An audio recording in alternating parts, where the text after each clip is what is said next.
So in here, we've got your project name. So it says this is a test company because in our settings and the master that we use, we put in the test company. Let me just change that to lead developer. And if I change that to lead developer, then once I press the sync button, this will all sync together. Project name, we can give it a, let's just call it a new project. Addresses, let's just change something there, call it 345. Now, this is the start date. Usually, automatically, there's a formula in there that picks up today's date. It actually picks up the first date of the month that you are in currently. So the date could be 25th, for example, but it will automatically pick up that date. But if you change that date, then this will go blue. And that means from that point on, every time you open the project, it will have the same particular date.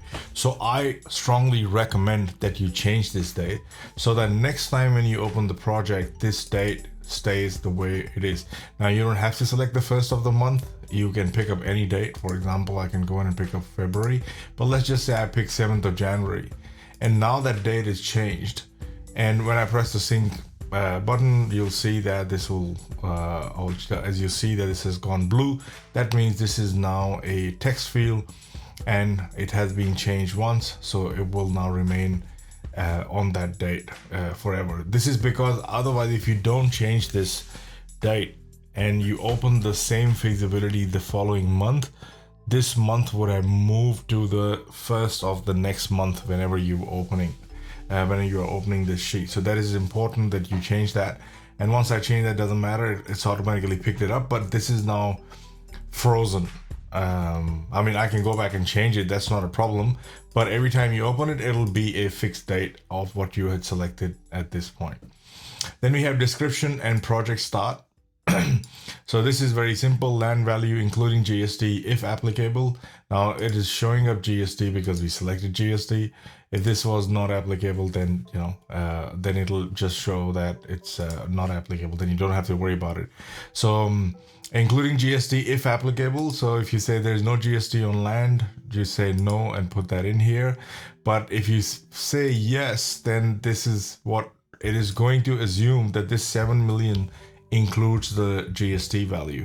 And I'll press the save and refresh and I'll show you how it works, but let me just press that so that it keeps running in the background.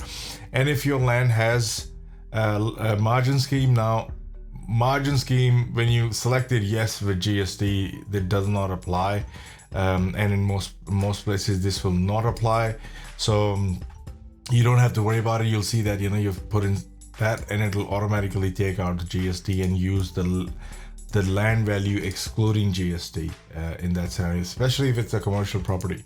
If it's not, you can select no and select your margin scheme as yes. Now again, margin scheme does not apply to people in US. You can just bypass that and not worry about what this is. But for now on, I'll just put no here, for example. And if this was yes and you had a land value in mind, then you would put that value in that you want the application to use as the value of the land for margin scheme purposes. If not, then everything is automatically calculated based on the number of units, their sizes and everything, and the land is the margin scheme calculation is done in proportion of the land. Sensitivity, costs, and sales. So we have sensitivity tables. If you see our summary page, you'll see that we have these sensitivity tables right here. All of these tables are all governed by the sensitivity on cost and sales. So we are trying to, at the end have a sensitivity of what happens if the costs go up or down by 5%, and what happens if the sales value go up or down by 5%. And you can change them in different value. You can say, okay, 5% cost won't fluctuate, but the prices can fluctuate 5% or vice versa. And you can change that. And then you've got run sensitivity on after-tax cash flow. If you check that yes, then it will assume that the after-tax, that means you are putting in a tax rate here. If you put that 0, then this checkbox does not really matter. Sensitivity will get run anyway.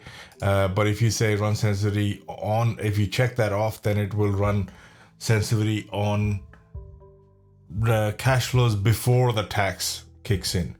And I'll explain that to you as we get closer to the reporting section.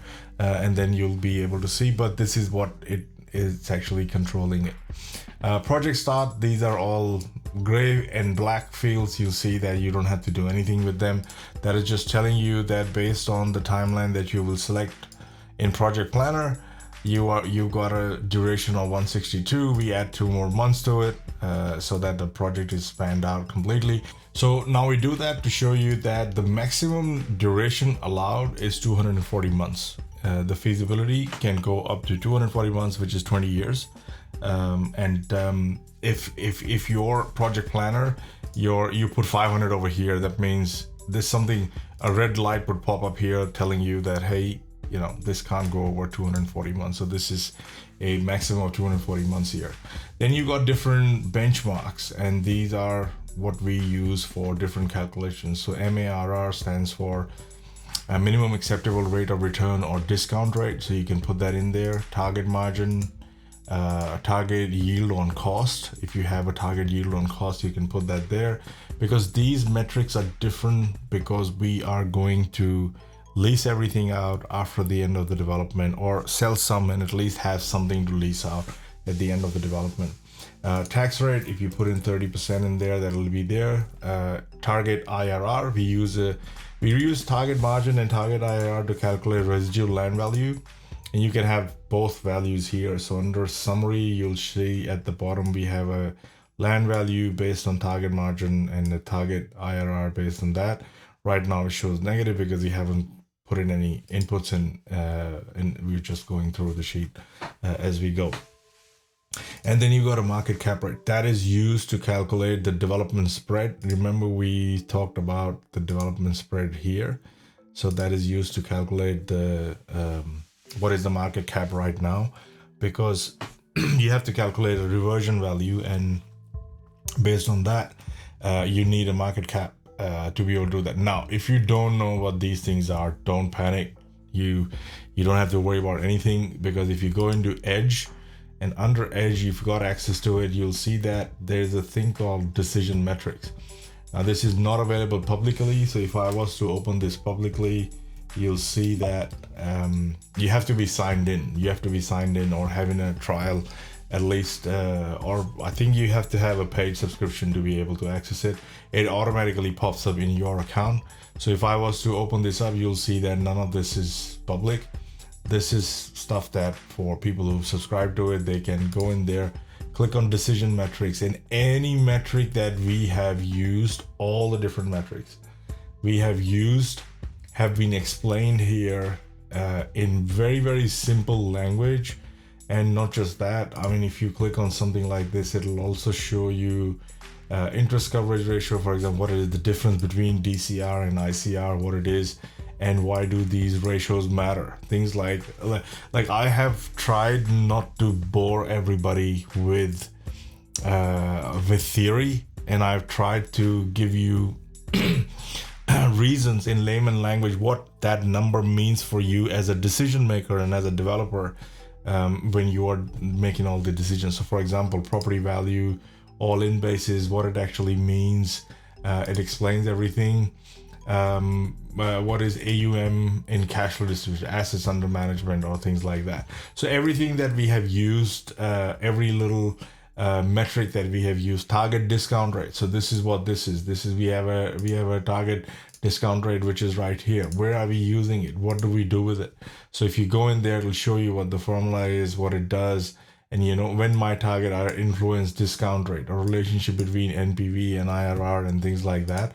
So we explain all these things very, very clearly under our Edge platform, so you can follow along. So that's all about this section. In the next video, we'll talk about Project Planner.